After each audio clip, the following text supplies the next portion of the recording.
Hello, I'm Ingrid, and I'm 27 years old. I was orphaned at a very young age because both my parents passed away in a car crash. They didn't have any family to look after me, so I was put into an orphanage. I was there for about 3 years before my parents adopted me. My adoptive parents turned out to be these billionaires, so I had a pretty rich and fulfilling life after that. They didn't want to make my adoption a big deal, so they kept it hushed up. They wanted to do good without it having been broadcast everywhere. When I turned into an adult and had my own place, the two of them decided that they wanted to expand their business further and took to touring Europe in search of opportunities. It was around this time that I met Patrick, my now ex-husband. We met in college and instantly liked each other.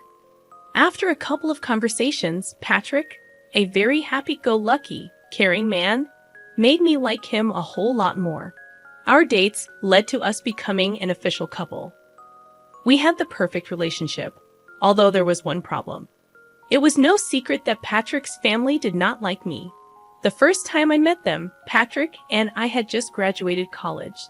He waited to introduce me to his parents until we were both well settled in our lives. By that, I mean that we were both working good jobs.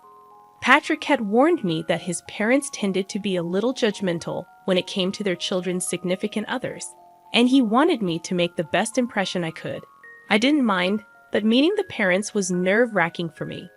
By the time Patrick introduced me to his parents, we have been dating for a good 4 years. In those 4 years, we also got engaged, so I guess that, in itself, it was going to be a problem for his parents, considering they never even got to know me as his girlfriend. I remember freaking out about it with Patrick the day before we were supposed to meet his parents. They're going to hate me, Patrick. They won't, I promise you.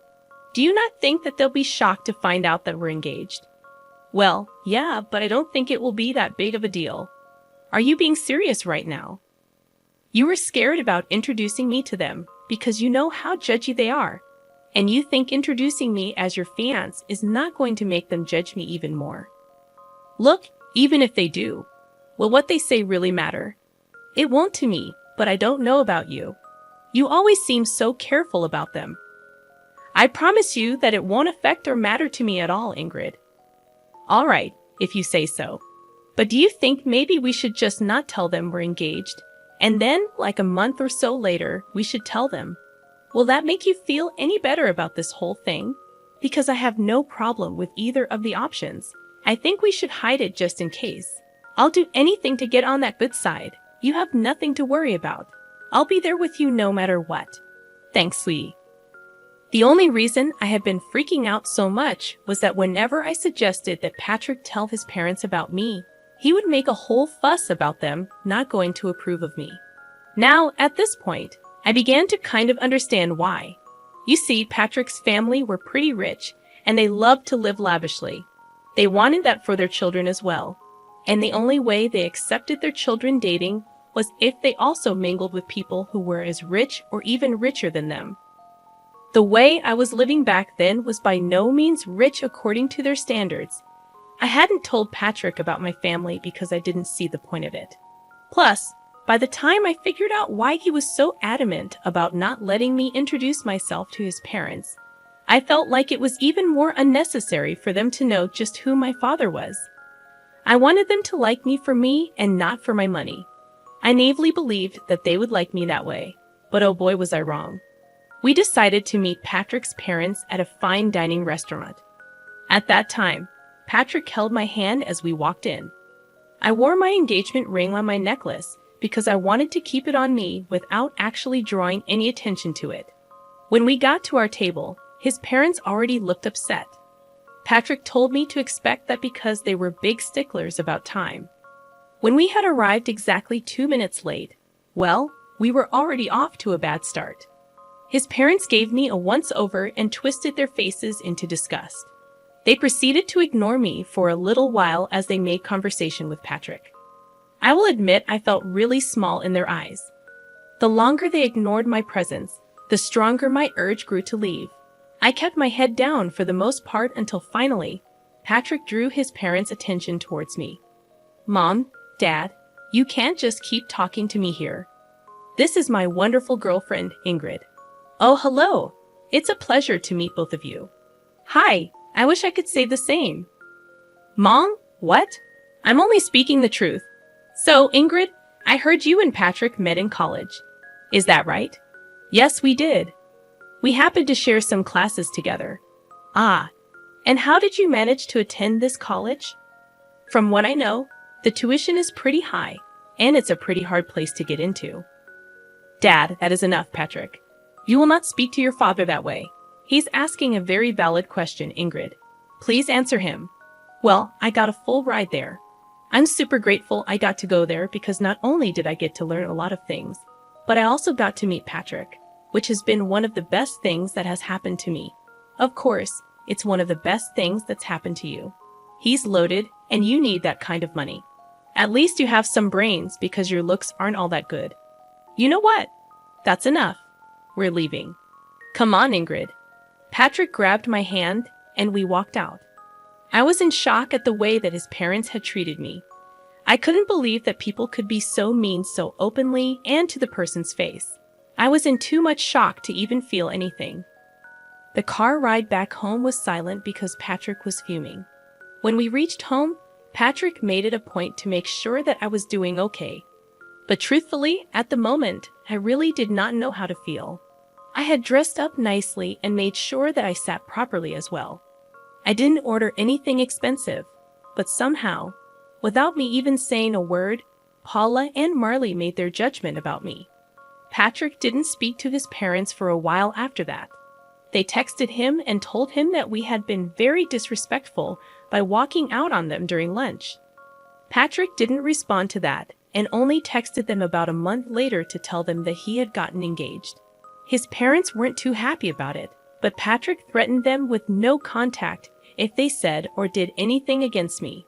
They offered to pay for our wedding on the condition that they got to make all the decisions regarding it. Obviously, neither Patrick nor I wanted that, so we decided to do the next best thing, elope. My parents were in Europe, and they knew about me eloping. They were just happy that I was happy. And they did send Patrick and me a gift. Patrick did raise his brows at how they sent us a pretty expensive painting as a gift. But I just brushed it off as them having enough money to spend it on that. After getting married, we next met Paula and Marley at a party that they had hosted. They invited us to celebrate their anniversary. Truth be told, I was actually pretty happy that they had invited me despite the dislike they held for me. When we got there, I was ignored by everyone. If you think being ignored by 2 people was embarrassing, being ignored by about 30 people was even worse. I hung by Patrick's side for the most part, but nobody even tried to talk to me. If I ever did try to speak and make conversation, people would just either look me up and down and walk away, or they would continue talking to Patrick as if I never said anything. By the end of the night, I was in tears. I was humiliated and downright disgusted by the behavior that everyone was showing. The crowd had asked Paula and Marley to make a speech at the end of the night, and they got up to make one. By this time, I was tired and I wanted to go home, but in their speech, they began by talking about how grateful they were to have almost everyone in the room in their lives. That was only the first jab that they threw at me. They kept making many more, which the guests kept laughing at. At some point, I just got up and walked out. I ordered an Uber and went back home. I cried the entire way back home and up until Patrick got back home. When he got back, he seemed upset and angry. Why did you walk out like that? Do you know how embarrassing that was for me? What? What are you talking about? Don't play dumb with me right now, Ingrid. I had to endure my parents yelling at me and a lot of the guests pitying me for being with you. Are you serious? What about how embarrassing it was for me? Oh, come on, Ingrid. You could deal with it for one night. It was my parents' anniversary, for God's sake. I was ignored by everyone, and your parents chose to make even more fun of me in their toast. How do you possibly expect me to be okay with something like that? I'm not saying what they did was right, but you could have just lived through it. I would have spoken to them about it after. What would that have done for me? I don't like being put in positions where I'm only being humiliated. Everyone was laughing at me. You've never been in that position before, so it's easy for you to talk about this like it's no big deal. My parents expect an apology from you. I want one too. I'm afraid that I won't be doing that. I'll only do that if they give me one too. As for your apology, I see no reason for apologizing to you. You always stood up for me. I don't see why this is any different. This is very different because, unlike before, you humiliated my family in front of all our guests, and your parents humiliated me, your wife, in front of all their guests. Maybe my parents were right about you. You're impossible. With that, Patrick went to sleep in the guest bedroom. I couldn't understand why he had a sudden change of behavior. Was it really that bad for him after I walked out? He was always the first person to stand up for me, especially considering the fact that I was usually bored with whatever his parents had to say about me. For me to walk out should have been the biggest signifier of just how bad they made me feel. Yet Patrick didn't seem to care about that. Patrick didn't talk to me for the next week. I also got a lot of texts from his parents, calling me ungrateful and an embarrassment. I tried to talk to Patrick, but he refused to. Eventually, I decided to give in and apologize to both him and his parents. Even that felt humiliating, but I was willing to go through it because I loved Patrick, and I didn't want this to be the hill I died on. Things after that only got worse for me. Patrick's parents retired and spent a lot of their time hosting family dinners. They hosted it once a week, and Patrick was always invited. The first time they hosted it, Patrick brought me along with him to their house. As soon as I stepped in, the atmosphere in the room got awkward. Paula was busy getting ready, so she didn't see me immediately, but Marley and the rest of Patrick's siblings awkwardly glanced at me. They didn't talk to me, and Patrick left me to stand by myself while he caught up with the rest of his family. When Paula came downstairs, she saw me and practically flew over to me in rage. "What are you doing here?" "Excuse me?" "No, I will not excuse you. What are you doing in my house right now?" "Well, you invited us for dinner." "Wrong. I invited Patrick because it's a family dinner. I'm Patrick's wife, so I'm a part of this family, am I not?" "Absolutely not. An orphan like you deserves no space in this family." "What? You thought you could hide the detail from us. We do background checks on our children's spouses, and you are not in my son's league whatsoever. I will never accept you here." "Why not? That can't be the only thing that determines whether I get to be a part of your family. You're ugly and poor. You'd never fit into our elite circles. I never want to see you again." "Why are you being so superficial? Are you scared that I'll damage your reputation just by existing? Does the fact that I bring your son happiness not satisfy you? If happiness brought in money, a lot of people would be billionaires. This is exactly why you'd never fit in with us. Or maybe I'll just never be as superficial as the rest of you because I value who a person actually is. You never even took the chance to get to know me before casting your judgments on me." "I'm glad I don't fit in with you, Ingrid. That's enough. Here's some money. Get yourself an Uber and leave." I stared at Patrick in shock as he held out the money. He shoved the money in my hands and turned back around towards his mother. She smirked at me. I felt tears spring into my eyes as I turned back around and walked out. I was once again crying in the Uber. I didn't understand why Patrick had changed so drastically. Was this his way of making up to his parents after the party? Whatever it was, I was hurt and angry at him. He was okay with his parents using my past as an insult and defending them instead of me, like he usually did. I wanted to yell and scream, but I knew that would only project a worse image of me and prove them right, which is why I walked away. I tried to think if anything I said was out of line, but I really did not see anything wrong. I was merely standing up for myself, calmly might I add. After Patrick came back home, he went back to not talking to me. My heart was breaking, and I felt so alone. I knew that he expected another apology, but I couldn't bring myself to do it like the last time. Paula had blatantly insulted me in the worst way, and Patrick was angry at me for it. If anything, I expected an apology from him. For the next 2 weeks, Patrick and I didn't speak to each other. It was hard at first, but I got used to it. Eventually, the dinners his family hosted still happened, and about once a week, I was all alone at home, which I truthfully did not mind. On one of those nights, my parents video called me. "Hey, honey. Hey, sweetie. How's it going?" "Hey, Dad. Hey, Mom. Things are not good. Why? What's wrong, sweetie? If you need help with anything, feel free to ask us. I don't think this is something you guys would be able to help me out with. But thanks for the offer. Where's Patrick? Is he not helping?" That's the thing. He's part of the problem. Huh? Sweetie, could you be a little more clear about what the problem is? Well, his parents are pretty wealthy and also very snobby. Oh, I hate those kinds of people. Tell me about it. Anyways, they thought that I was some poor girl who could never live up to their standards and fit into their elite circles. So they took it upon themselves to humiliate me every time that I met them. What the hell? Oh yeah, and the last time I went over, Patrick's mom decided calling me an orphan was a good insult. Oh, that woman. I'm going to claw her face off. How dare she call my precious child an orphan? Do they not know about us?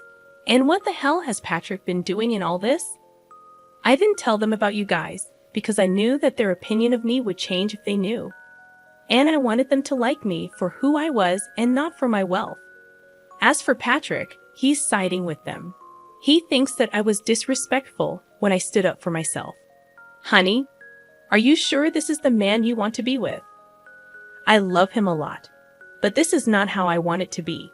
We haven't been speaking to each other for the last 2 weeks, and I'm surprisingly okay with that. All right, sweetie. I'll get you in touch with one of my friends over there. As for your worry about us not being able to help you out, I think we might actually be able to help you get a little sweet revenge. Huh? What do you mean? Your dad and I are coming there next week. We wanted to take you and Patrick on a vacation, but now we can just take you. More things for us to do together, I guess. Really? Oh my God, I'm so excited to finally get to see the two of you in person. Again, that was a real pick-me-up. Finally, I felt happy after so long. The three of us continued to talk for a little while after that. Dad elaborated on his plan to help me. After a little while, he asked me where these dinners of theirs were being held. And as far as I knew, they took turns hosting in their house and at restaurants. Conveniently, the week that my parents were coming, the dinner was going to happen in a restaurant. I needed to get information on where exactly this dinner was going to be held, so I could provide my parents with the location. Thankfully, I had Patrick's email logged into my phone. And if there was one thing I knew about Paula and Marley, it was that they loved to email everyone everything. It wasn't that hard to get the location, and I gave it to my parents. At the same time, my mom's lawyer friend contacted me, and we got started on the process of filing for divorce. My parents landed in the States and decided to check into their hotel, where I met them.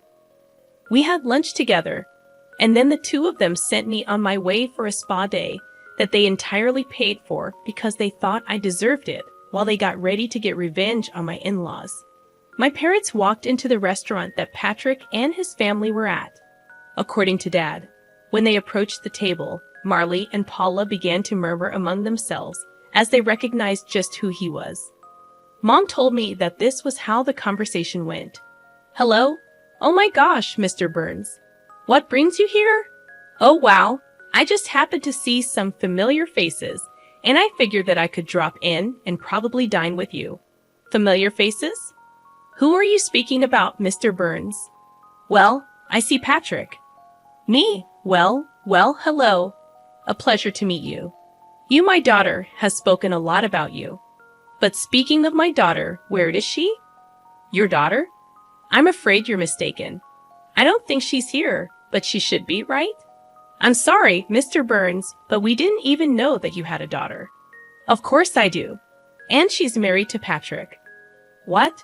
I'm sorry, but I think you're mistaken. Yes, his wife's name is Ingrid, and she was an orphan. Yes, I do know that, and that is why we adopted her. Excuse me? You're her dad? Yes, and from what I see, she isn't here. She's been telling me that there has been some problems with her in-laws, but I see what the problem was. It was you. No, she was the one who hid this huge thing from us. If we knew, you would have treated her better. She didn't want you to treat her nicely because of her background. Oh well, she did ask me to hand this over to Patrick. My dad handed Patrick the divorce papers and walked out. After that, it only took a couple of phone calls for a lot of investors to pull away from Marley's business. They were quickly crashing, and nothing was more satisfying than watching them crumble down to the levels that they made fun of. I got a lot of texts from all Patrick's family, calling me a bunch of nasty names while some of them begged me to talk to my dad and reverse what he had done. Patrick thankfully signed the divorce papers without any hassle. My parents and I went on a long vacation after that. I had the time of my life, and I slowly began to heal. Yeah, it hurt that I had lost the love of my life, but I also learned just how important it is to stand up for myself. I'm forever grateful to my parents for everything they've done for me, and I can't wait to see what else life has to offer me.